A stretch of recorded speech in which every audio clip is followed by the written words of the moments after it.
Assalamualaikum warahmatullahi wabarakatuh. Hai teman-teman.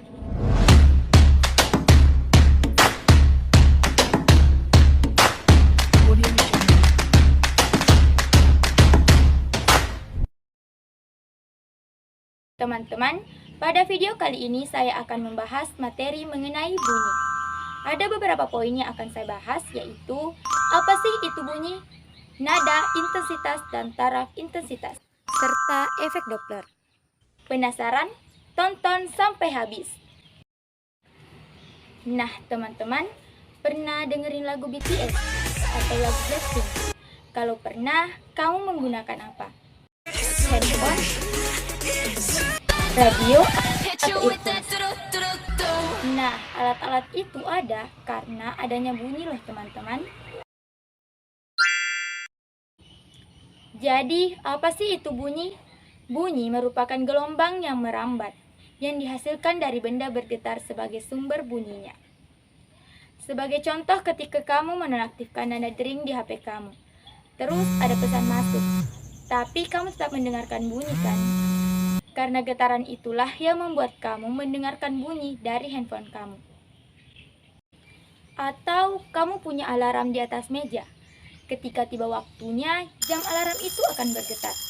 Nah, getaran ini akan menggetarkan udara yang ada di sekitarnya dan akan merambat sehingga menimbulkan bunyi yang sampai ke telinga. Nah, karena itulah bunyi disebut dengan gelombang yang merambat melalui medium tertentu. Gelombang dibedakan menjadi dua, yaitu gelombang transversal dan gelombang longitudinal. Bunyi termasuk dalam gelombang longitudinal. Nah, apa ya termasuk dalam gelombang longitudinal? Karena arah rambat bunyi itu searah dengan arah getarannya. Dan bunyi juga dikatakan sebagai gelombang mekanik loh teman-teman, karena bunyi membutuhkan medium dalam perambatannya. Jadi, sebelum sampai ke telinga kita, bunyi yang berasal dari sumber bunyi tersebut akan merambat terlebih dahulu di udara ataupun air. Akan tetapi, teman-teman, medium perambatan bunyi yang paling umum itu udara. Misalnya nih, teman lagi curhat, dan kita bisa dengar curhatan teman itu karena bunyi atau suara yang dia katakan merambat lewat udara. Bayangkan kalau kalian berdua curhatannya lagi di tempat kedap udara, suara teman itu tidak akan bisa kita dengar. Kalau curhatannya nggak bisa dengar, gimana ngasih solusi? Next, klasifikasi bunyi. Teman-teman tahu nggak, kalau normalnya kita hanya dapat mendengar bunyi di rentang frekuensi 20-20 ribu Hz.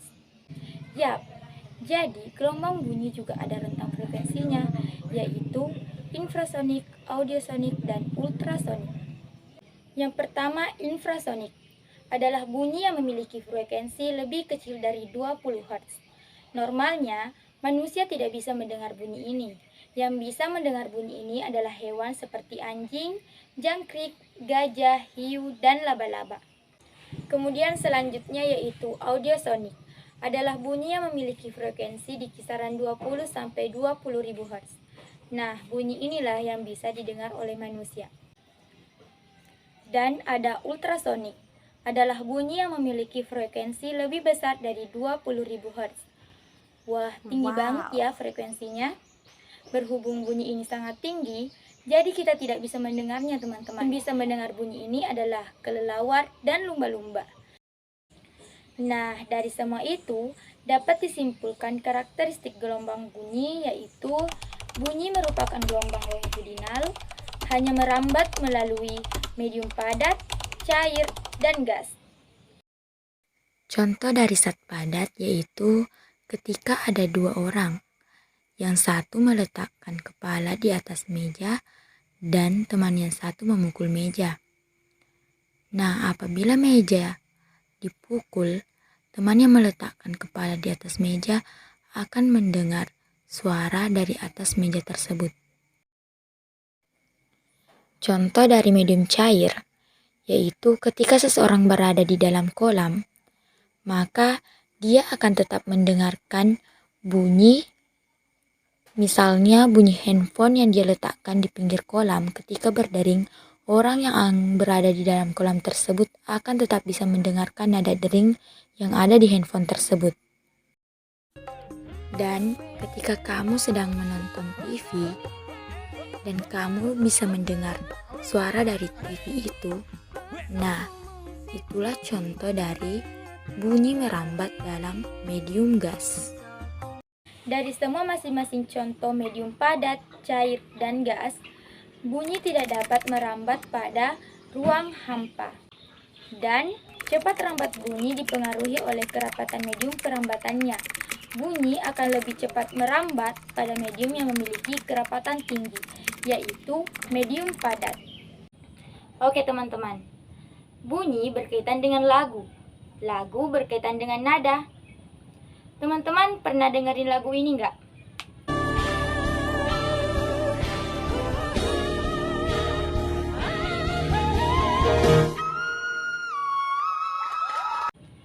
Atau pernah dengerin lagu ini? Merasa sendiri, kau telah berjuang menaklukkan hari-harimu yang tak mudah. Keduanya memiliki perbedaan suara yang berbeda. Agnes Mo dengan nada yang tinggi dan Budi Doremi dengan nada yang rendah. Kenapa ya keduanya memiliki perbedaan? Dan apa sih nada itu? Jadi teman-teman, nada adalah bunyi teratur yang memiliki satu frekuensi. Tinggi rendahnya nada tergantung pada besar kecilnya frekuensi bunyi.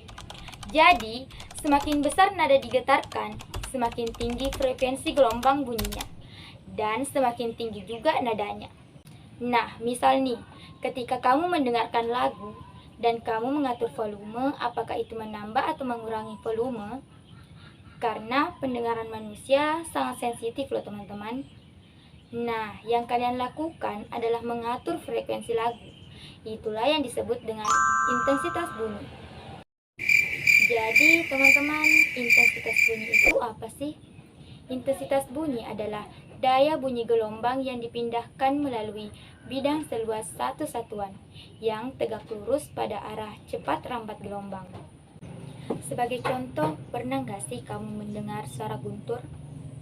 Bunyinya akan keras apabila sumbernya dekat dan bunyinya akan kecil apabila sumbernya jauh.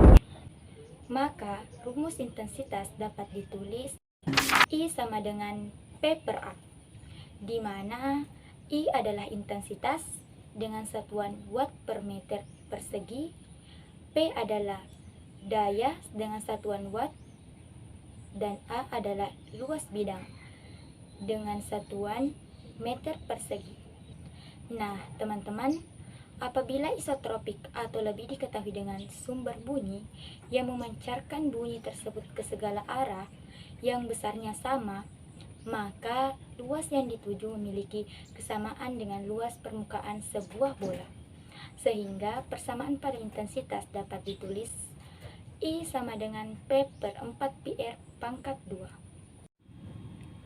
Selain itu, dari persamaan tersebut bisa dilihat nih, kalau ternyata intensitas bunyi itu berbanding terbalik dengan kuadrat jaraknya. Jadi, kalau kita buat perbandingan antara intensitas bunyi dari sumber yang sama, namun didengar dari jarak yang berbeda, bisa kita tuliskan dengan persamaan I1 per I2 sama dengan R pangkat 2 per R pangkat 1 kuadrat. Nah, selain itu teman-teman, tahu nggak sih tingkat intensitas suara lebih sering digunakan dalam desibel dibandingkan dalam watt per meter persegi. Desibel adalah unit pilihan dalam literatur ilmiah serta media populer. Alasan pemilihan unit ini terkait dengan cara kita merasakan suara. Bagaimana telinga kita merasakan suara bisa lebih akurat dijelaskan dengan logaritma intensitas daripada langsung ke intensitasnya. Nah, apabila teman-teman mengetahui intensitas bunyi dalam desibel, maka rumus yang akan digunakan adalah TI sama dengan 10 log I per I0, di mana TI adalah taraf intensitas dengan satuannya dB, I adalah intensitas dengan satuannya watt per meter persegi, Dan I0 adalah intensitas ambang pendengaran manusia dengan satuan 10⁻12 watt per meter persegi. Nah, teman-teman, udah tahu apa itu efek Doppler? Salah satu contoh umumnya dalam kehidupan sehari-hari adalah ketika kita melihat mobil polisi dengan sirenenya yang menyala menuju ke arah kita. Dari jauh kita sudah bisa mendengar bunyi sirenenya, namun dengan frekuensi suara yang rendah. Semakin dekat mobil polisi tersebut ke arah kita, semakin terdengar juga frekuensi suaranya. Dan semakin menjauh mobil ambulans tersebut, frekuensi suaranya pun semakin kecil. Nah, peristiwa inilah yang disebut dengan efek Doppler. Namun, apa sih pengertian sebenarnya dari efek Doppler? Jadi, efek Doppler adalah perubahan sebuah frekuensi atau panjang gelombang dari suatu gelombang terhadap seseorang penerima yang sedang bergerak relatif terhadap sumber gelombang tersebut.